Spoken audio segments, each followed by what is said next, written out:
not the deputy, it was the foreign minister who, Foreign.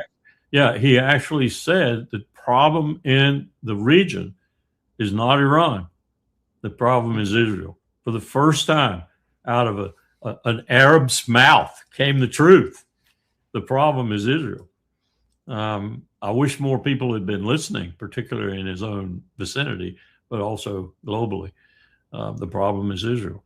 So I understand why they went there. Plus, I believe they would be the partner in managing the strait. It just makes sense from a geographical point of view.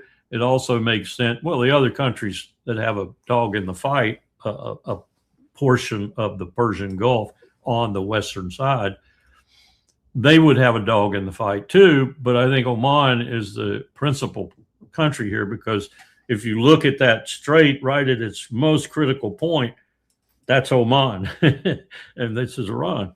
So, I mean, even if you got the Secretary General and others, and I keep pushing this, I keep saying, if you use the law of the sea treaty, if you use, in other words, international law, I know Iran's not a signatory, we're not a signatory, but that doesn't mean squat.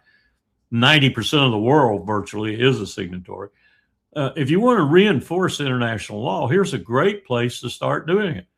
Use that treaty as it defines straits, international straits in particular, and as it defines the land adjacent to those straits and the responsibility of the countries who overlook the straits and have the most military proximity to them, like Turkey, for example, and those critical ones up at the Hellespont.